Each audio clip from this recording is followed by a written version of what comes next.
Welcome to Outstanding Workforce Initiatives for Community Colleges. These are a series of video interviews with winners of the National Council for Continuing Education and Training's Exemplary Program Award winners. Each video features an interview with an EPA winner to learn more about their exemplary program and to share the best practices and lessons that have helped them serve their communities and grow. Today's interview features Wayne Community College.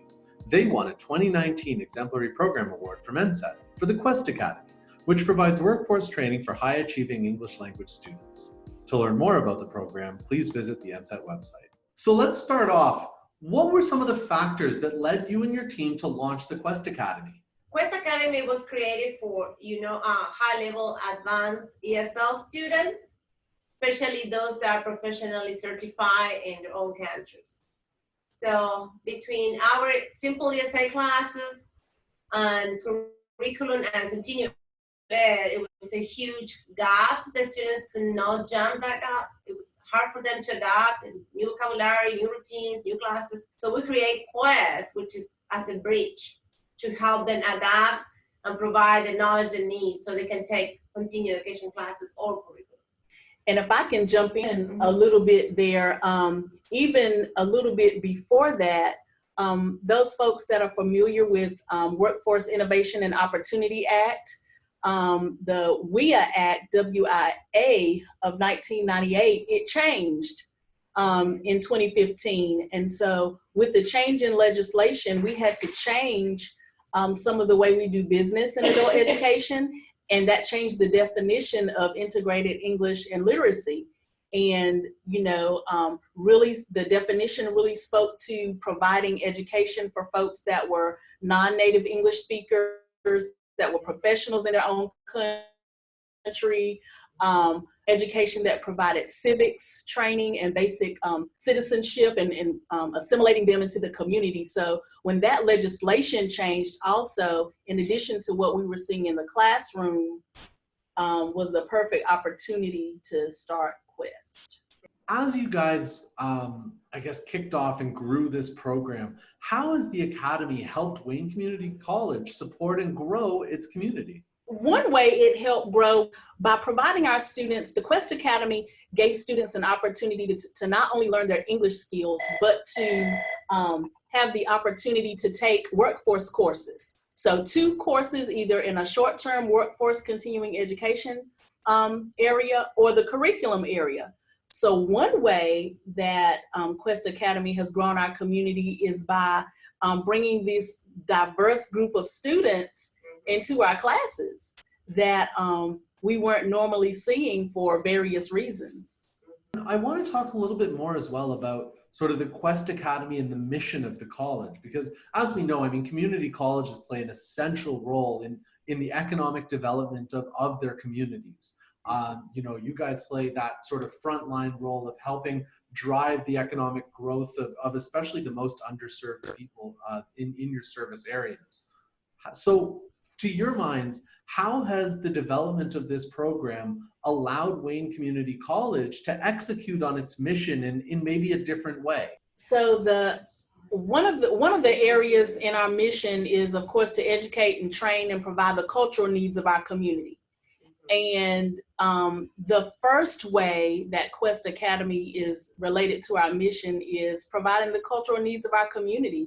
We're able to, we have 31 countries, 7 languages represented in our program. And Maria can talk more about the growth that we've seen over the past, 12 or 15 years. But being able to expose our campus and our community to folks from all of these countries, to their different languages. We've had opportunities to share their food and at special activities on campus. Students participate in some of our cultural fairs and activities. They go out into the community when we have community service types of projects. And so that has really helped to support our mission of not just educating students, not just training them for a career, but providing that cultural aspect that we often forget about. Why was the relationship with NC Works Career Center so important to the success of the Quest Academy? Quest students, the goal is to achieve employability. and get all better jobs. Some of them are already working and they want to become who they are or they were in their own countries. So NC Works help us a lot, not only explain our students the job opportunities they have in our county, but also help them to training them on how to perform a successful interview. Things that in other countries are unthinkable. Then they help them to present the resume, how to highlight their talents. They also help them to do cover letters. There's a lot of things NC Works helped us. And our students also open their own account inside the NC Works. So they are participating through the website to see job opportunities. I'm hoping you guys can expand on that a little bit more. You know, when we tend to talk about workforce development, we tend to talk about it in terms specifically of curriculum. Why is career services something that tends to get overlooked when we in the college community talk about what it takes to build those pathways to the labor market? Unfortunately, I think sometimes the bridge between business and industry and higher education is broken or doesn't connect, or sometimes our employers don't know exactly who at the college to call or to reach out to. And so the NC Works Career Center has just provided us a one-stop shop option where we can have all of our students focus and get all of those things that they need. I think over time, we used to have a career services, I think, on campus. We don't currently, and so that's just a piece oftentimes that goes missing. How long has the Quest Academy been active? 3 years. 3 years. So when the WIOA legislation started in 2015, we wrote a grant and were funded in the fall of 2016. So over the course of the last 3 years, what have been some of the key lessons that you've learned from running the Quest Academy that you think could be really valuable for other folks in this industry to know and to learn from themselves? We realized that our first question should be what our community employers need. We can prepare students with the best curriculums, but they don't fulfill what the employees need in our community, they're not going to be hired. So that our communication with the community, we learned that it's supposed to be the first step. From there, we create a curriculum based on community needs, the standards that we need to follow for North Carolina English and proficiency standards, and that's the way we build it. But I will say the first is to know what your community needs in order for us to prepare the students to fill that need. I think we've had a pleasure working with these students and being able to help them to advance into their rightful places here in this country that they had in their other country. And I have been, we've enjoyed watching that progress. An additional thing that I think we've learned is in trying to help transition students to our curriculum programs, trying to overcome some of the barriers that are related to their residency status and out-of-state tuition and visas. And we don't have the answers to all of that yet. It just takes some time to get those types of things worked out, but our campus community is working with us to try to help find some of those solutions. Our foundation has really been wonderful. They help cover the cost of half of the courses for these students, for those 2 courses that they're able to take. And so those types of partnerships are helping us to really help the students be successful and help our program. Is it a conscious process that students will maybe start in a certain programmatic area and stack their way into a particular credit-bearing offering, or is it more up to the students to maybe find a path that works for them? We help the students in trying to make their way from Quest over to curriculum, or even down to the continuing education areas. It's an effort made by everyone. It's not just leave it up to the student. As part of the program, first of all, these students have to be higher level ESL students. So the transition to the classroom would be a lot easier for them. And then we expose them to many of the career opportunities and pathways that are available on our campus. So that way, if they decide that the profession they had in their own country, you know, we expose them to something else that may give them a new interest. And so we expose them to 10, 11, 12 different career pathways, and then give them the opportunity to choose the 2 classes that they want to take. So those classes may be in their chosen profession, or it may be in something new, or it may be 2 totally different things. How did you form the sort of internal partnerships necessary and the understanding college-wide that's necessary to facilitate that kind of seamless transition?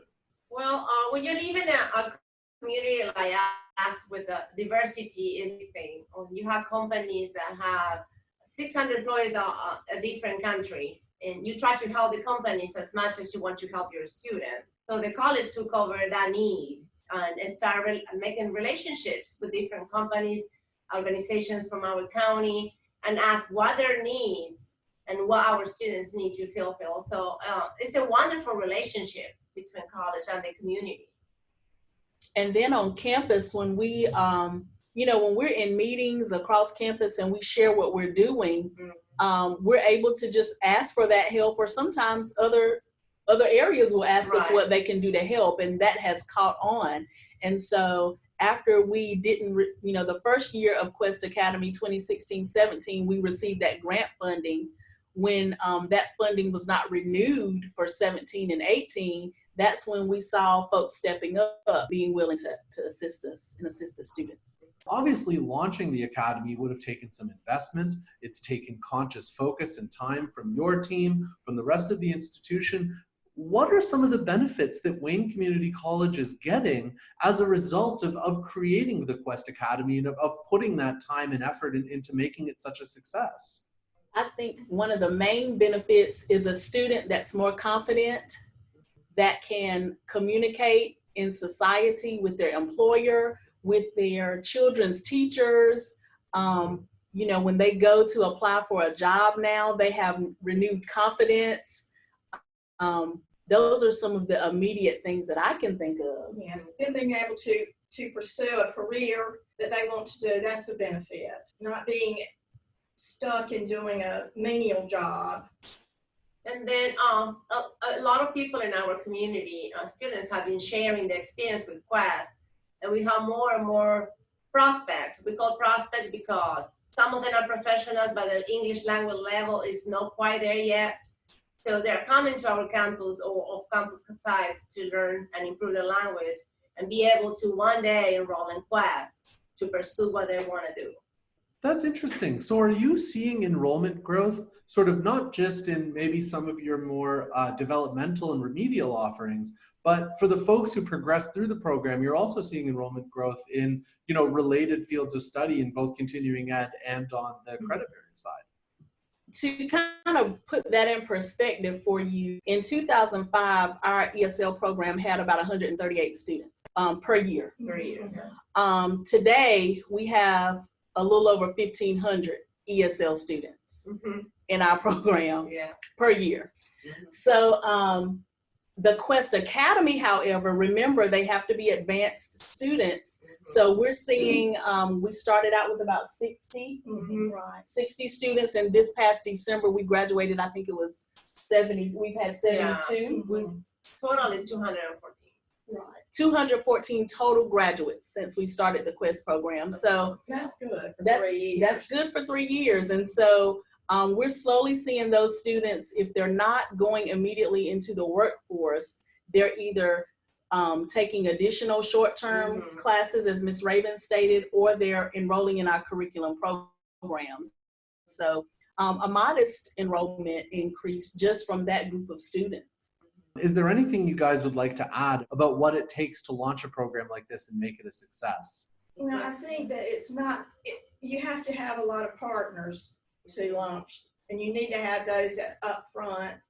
You have to have a very good instructor who can also contribute to the startup of the class. And I would also say that you have to have the buy-in from your campus community, from leadership, because again, we're dealing with, you know, sometimes issues that we don't think about from a student that has been born and bred right here at home. We have those additional issues with residency and making sure that we can get the students enrolled in a timely fashion. So just making sure that we have those partners in place so we can talk through those things and make sure that you know, everybody gets what they need. But then I think the main thing is this type of program is something that the community college system nationwide should really take a look at and embrace to help those individuals that are new to our country, that are professionals. They could be the answer to our skills gap in the United States. If we just look at how we can help bring what skills that they have, make them relevant and useful, and give them in our country so they can still serve. And something that I believe also is very important, it doesn't matter how much you want to do something in a perfect way. If you don't have the help from your community, that wouldn't happen. So we're always very grateful about our partnerships out there that let our students to have job experience, doing shadowings at the hospitals and clinics, or volunteer jobs. And we do have also students that are doing internship right now. So that is because our community support us too. So that's a beautiful thing to see.